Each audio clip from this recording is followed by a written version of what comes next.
एक राजा की बेटी की शादी होनी थी। बेटी की शर्त थी कि जो 20 तक गिनती सुनाएगा वही राजकुमारी का पति बनेगा, लेकिन गिनती ऐसी होनी चाहिए जिसमें सारा संसार समा जाए, और जो ये गिनती नहीं सुना पाएगा उसे 20 कोड़े खाने पड़ेंगे। ये शर्त केवल राजाओं के लिए थी। अब एक तरफ राजकुमारी का पर्ण, दूसरी तरफ एक एक करके राजा महाराजा आए। राजा ने दावत का आयोजन भी किया, मिठाई और विभिन्न पकवान भी तैयार किए। पहले सभी दावत का आनंद लेते, फिर सभा में राजकुमारी का स्वयंवर शुरू होता। एक से बढ़कर एक राजा महाराजा आते हैं, सभी गिनती सुनाते हैं जो उन्होंने पढ़ी हुई थी, लेकिन कोई भी ऐसी गिनती नहीं सुना पाया जिससे राजकुमारी संतुष्ट हो जाए। अब जो भी आता कोड़े खाकर चला जाता। कुछ राजा तो आगे ही नहीं आए।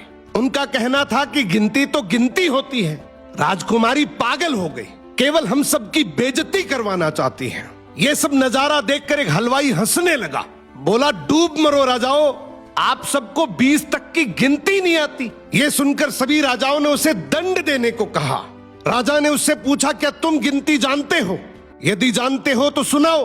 हलवाई बोला, हे राजन, यदि मैंने गिनती सुनाई तो क्या राजकुमारी मुझसे शादी करेगी, क्योंकि मैं आपके बराबर का नहीं हूं।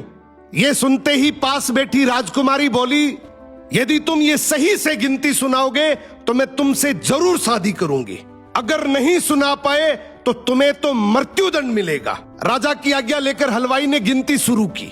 उसने कहा, 1 भगवान, 2 पक्ष, 3 लोक, 4 युग, 5 पांडव, 6 शास्त्र, 7 वार, 8 खंड, 9 ग्रह, 10 दिशा, 11वां रुद्र, 12 महीने, 13 रत्न, 14 विद्या, 15 तिथि, 16 श्राद्ध, 17 वनस्पति, 18 पुराण, 19वीं तुम और 20वां मैं।